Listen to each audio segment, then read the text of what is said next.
So students, now let us study about our new lesson, nuclei.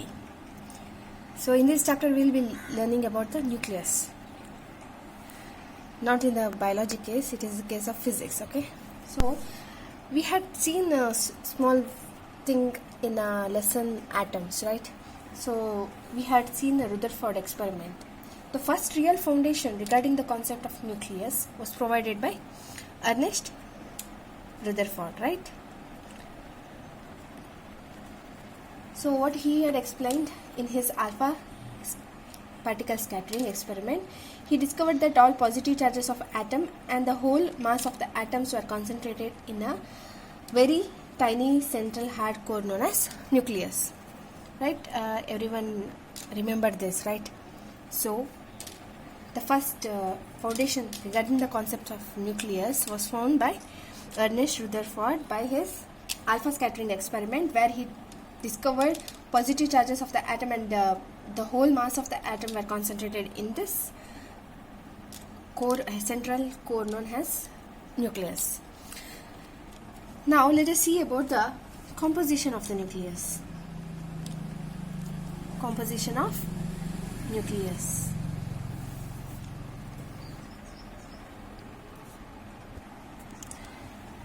So if this is a nucleus bonded like this, we'll be having positive, negative, right? So this will be the nucleus. It's my rough structure.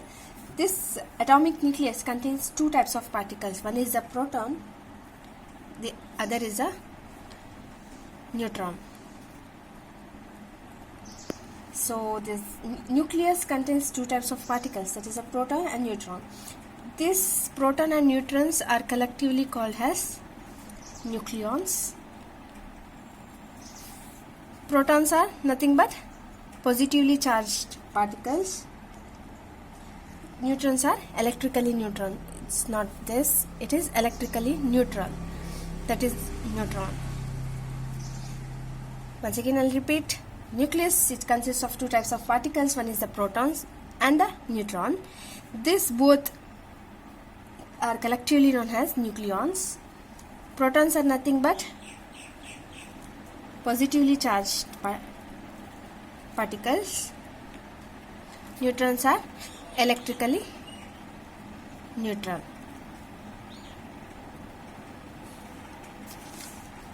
So number of protons in the nucleus of an atom is termed as atomic number. You have seen in your lower classes about this. It is represented as Z.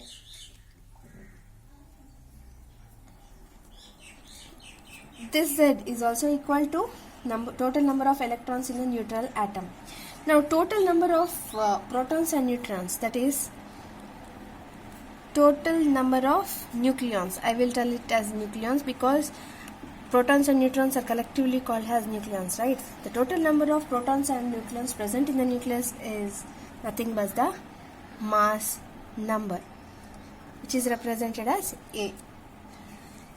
So we have composition of nucleus. In composition of nucleus, we have this nucleus has two types of particles, that is protons as well as neutrons.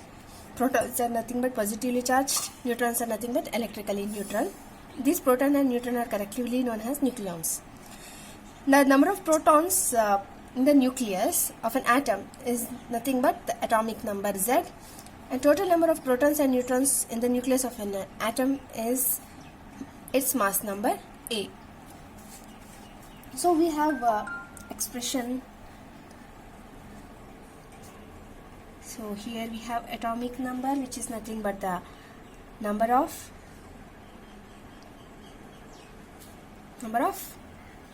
protons. Neutron number means it's N, nothing but number of neutrons, and mass number, that is A, total number of both protons and neutrons. I'll call it as nucleons. Now we have an expression for this. A is equal to Z plus N. Right, mass number is nothing but total number of protons and the total number of neutrons.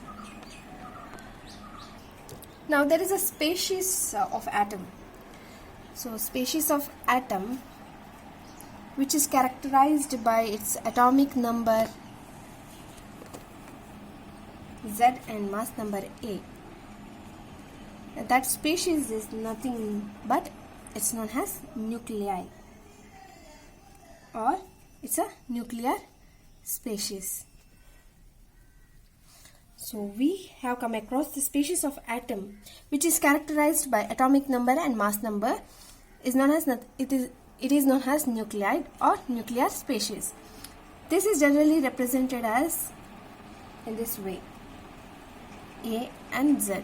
A is nothing but mass number, Z is nothing but atomic number.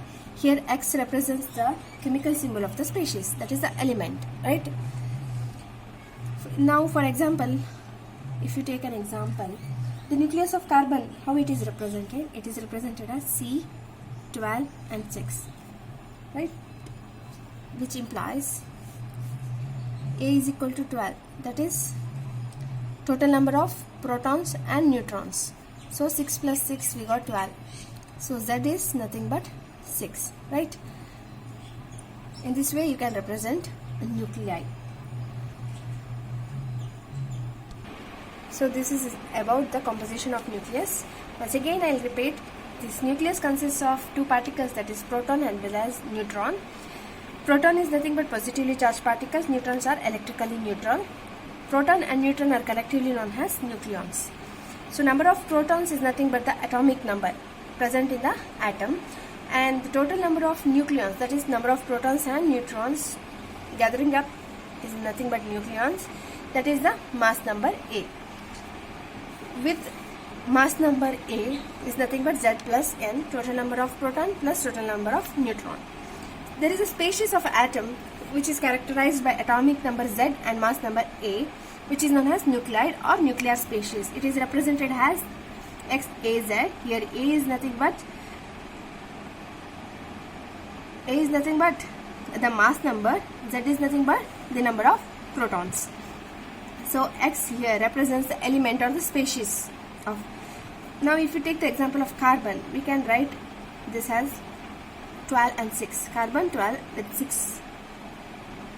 6 is nothing but the number of protons. So atomic number or mass number A is given as Z plus N. Here 6 plus 6 gives you the mass number. So therefore Z is 6 and A is 12. This is about the composition of nucleus. Now let's move on. The next topic is about atomic masses. Let us deal with the atomic masses. So atomic masses, in this case the atoms or the masses of atoms and its nucleus are very small that we cannot represent it with the units like kilograms or grams. It is not convenient units. Therefore a different mass unit is used for expressing these atomic masses. So the mass of atoms or nucleus, those are very small that we cannot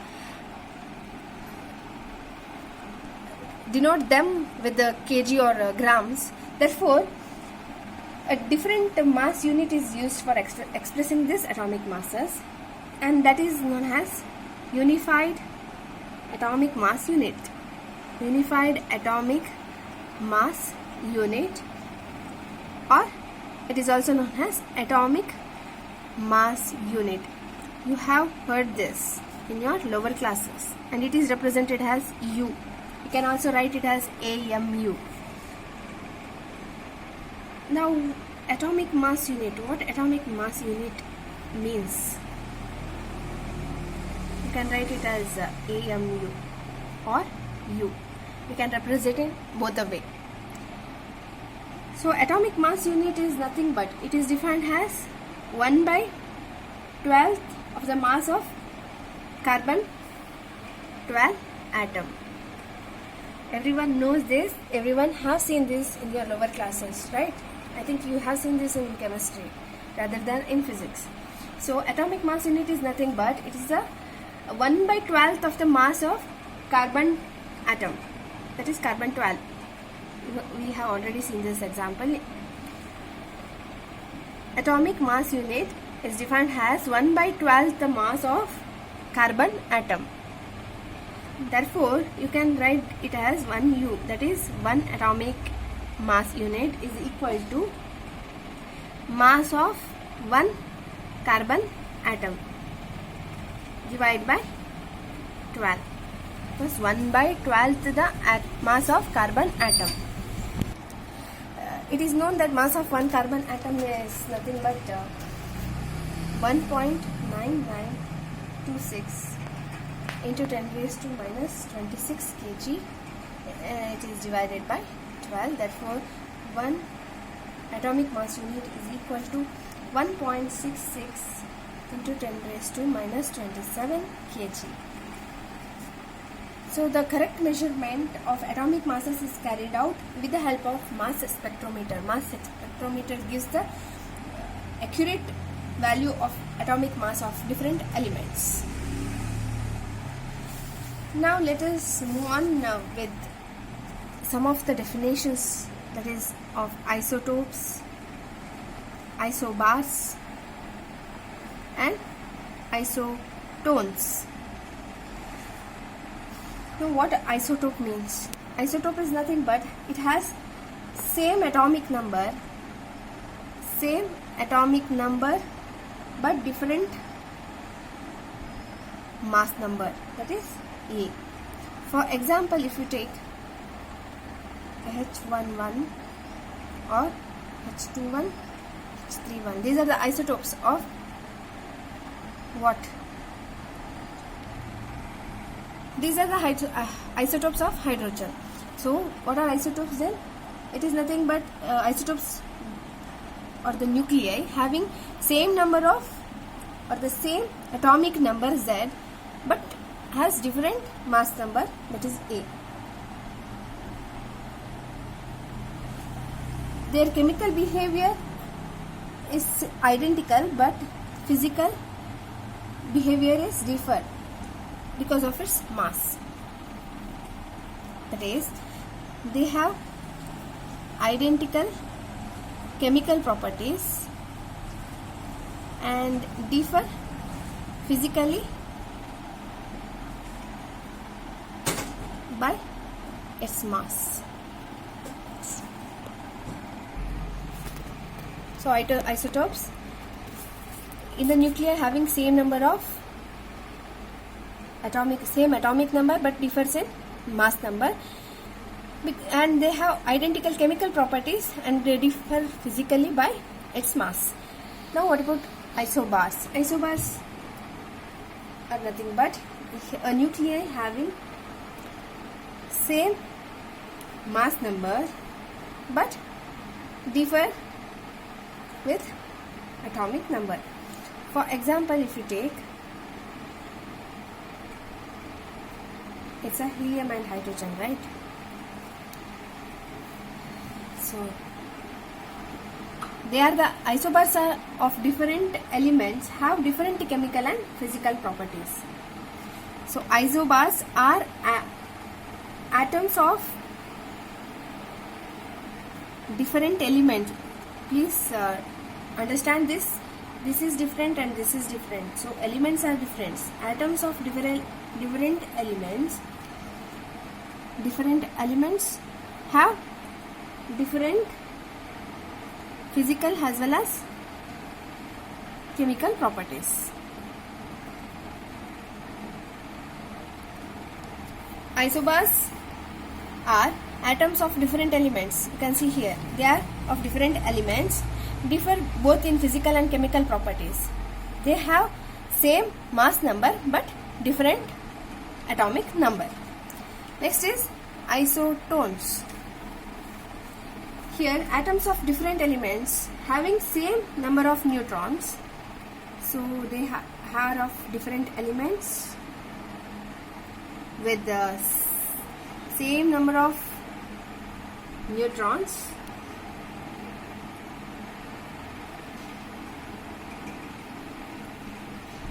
different elements but have same number of neutrons.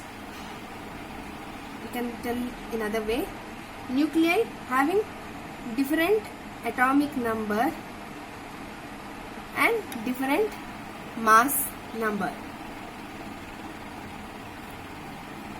but containing same number of neutrons.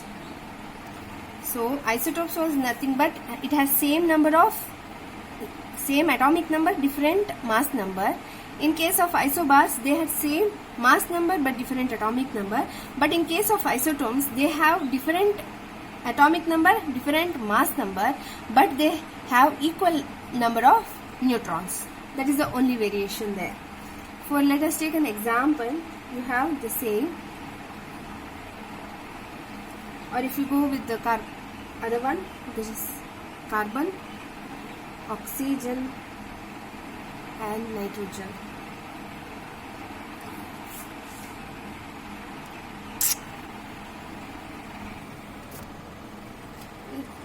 How can we say that they have different atomic number, different mass number, but they have same number of neutrons? With this example, how could you find it? So you have mass number is given by, so you can see here atomic number here is, mass number is 3 and Z is 1 and M. So, or you can directly measure 3 minus 1 is 2, 4 minus 2 is 2. So number of neutrons are same. That's it. So we have seen isotopes, isobars and isotones. Let us move on.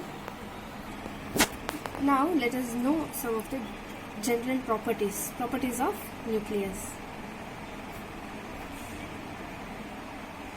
So first property of nucleus is nothing but the size of the nucleus. With the Rutherford's alpha particle scattering, we have found that the nucleus size of the radius of the nucleus is of the order of 10 power minus 14 to 10 power minus 15 meter, right?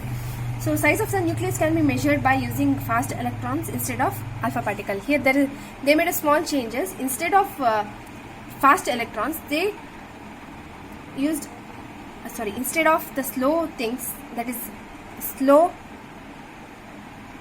electrons, they used fast electrons for the alpha particle scattering experiment. And nucleus size has been found to vary linearly with the mass number. So it's a nucleus. Now if you assume nucleus is of the spherical shape, if it is of spherical shape, then it has a radius r, right? If we assume nucleus in a spherical shape, then it has radius r, then its volume we can get, right? Then its volume will be given by V is nothing but 4 pi 3 pi r cube. Isn't it, students? For you have seen the mathematics. So volume of the sphere is given by 4 by 3 pi r cube. So once again I'll repeat, in Rutherford alpha particle scattering experiment, we had seen the size of radius of the nucleus is about 10 to the power of minus 14 to 10 to the power of minus 15 meter. So now in this case they made a small change. Instead of slow electrons, they used fast electrons for the alpha particle scattering experiment, and the nuclear size, and they found that the nuclear size vary linearly with the mass number, that is number of protons and neutrons. Now if we assume nucleus has a spherical shape of radius r, then its volume is nothing but 4 by 3 pi r cube. Now V is proportional to A. Volume of the nucleus is directly proportional to the number of nucleons it contains. Because as I told, the nuclear size varies linearly with the mass number. Therefore, V is proportional to A, right?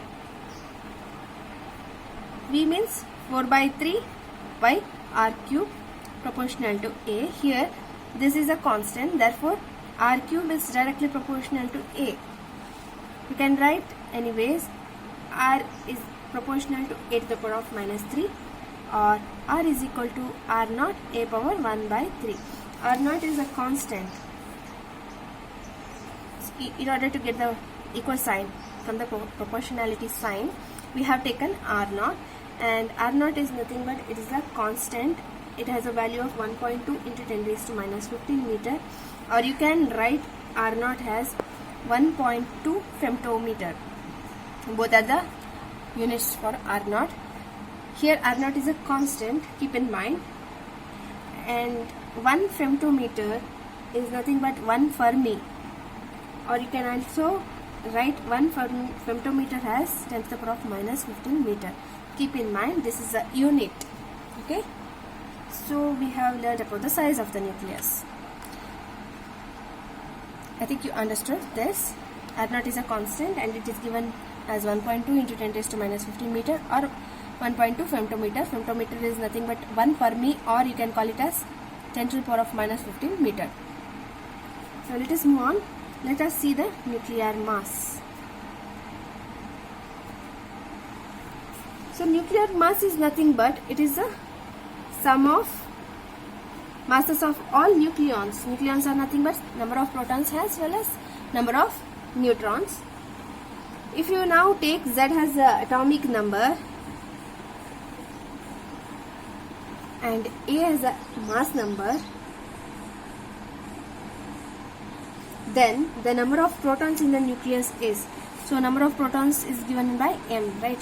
N as number of protons. Now what happens?